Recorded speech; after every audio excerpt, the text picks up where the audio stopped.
मेरे पास पुख्ता ऐसी जानकारी आई कि कांग्रेस पार्टी के कई सदस्य माननीय प्रधानमंत्री जी के आसन पर पहुंचकर कोई भी अप्रत्याशित घटना कर सकते थे।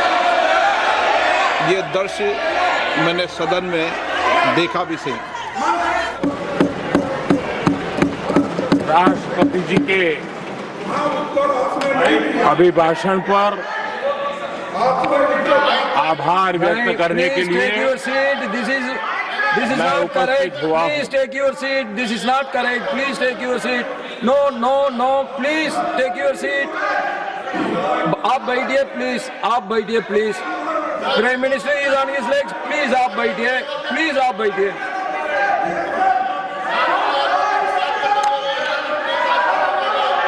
आदरणीय सभापति जी, इस धन्यवाद प्रस्ताव पर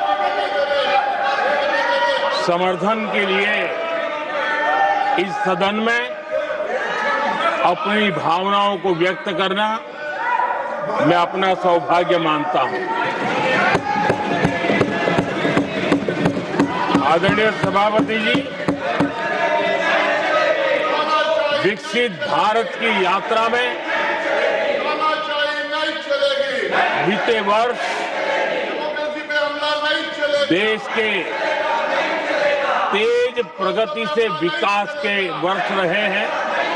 Nothing will go on record except Prime Minister's जीवन speech. के हर क्षेत्र में,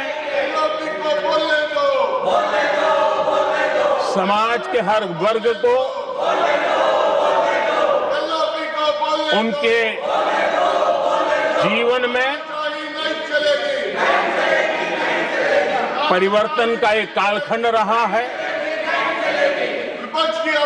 एक सही दिशा में तेज गति से देश आगे बढ़ रहा है। आदरणीय राष्ट्रपति जी ने बहुत ही बढ़िया तरीके से पूरी संवेदनशीलता के साथ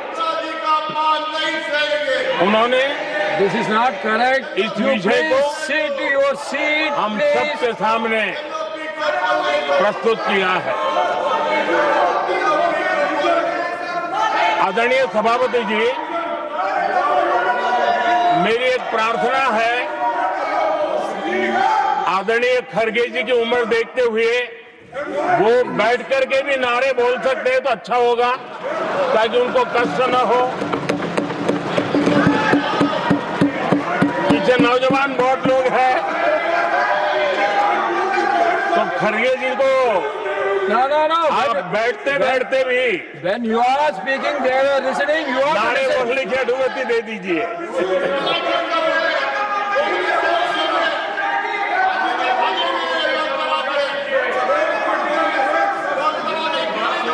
आदरणीय सभापति जी, राष्ट्रपति जी ने इस देश के मध्यम वर्ग, इस देश के निम्न मध्यम वर्ग, इस देश के गरीब, इस देश के गांव, इस देश के किसान, महिलाएं, विज्ञान हो, प्रौद्योगिकी हो, कृषि हो, सभी विषयों को लेकर के बहुत ही विस्तार से भारत के प्रगति का एक स्वर संसद में गूंजा है।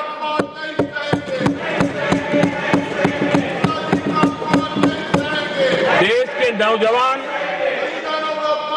भारत के सामर्थ्य को कैसे आगे बढ़ा रहे हैं, इसकी भी विस्तार से चर्चा की है।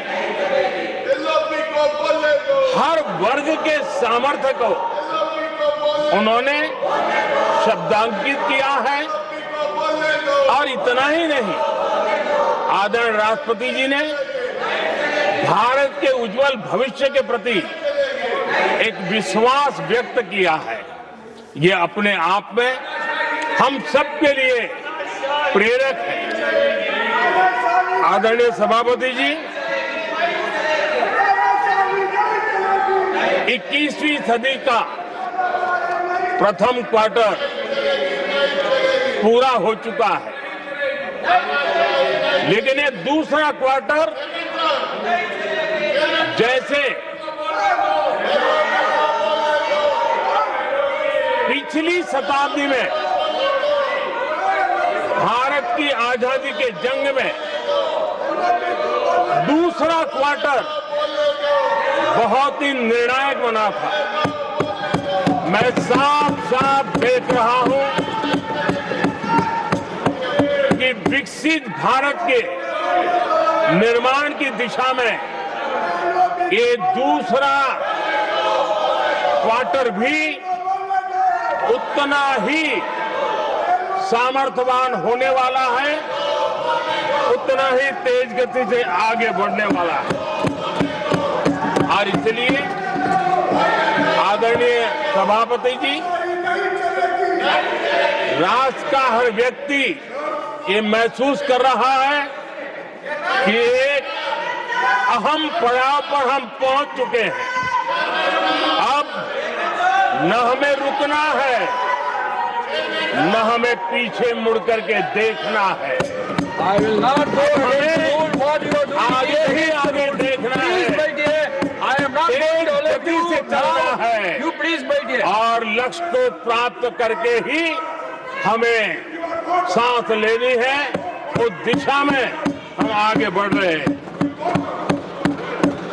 Nothing should go on without except to the Prime Minister's speech.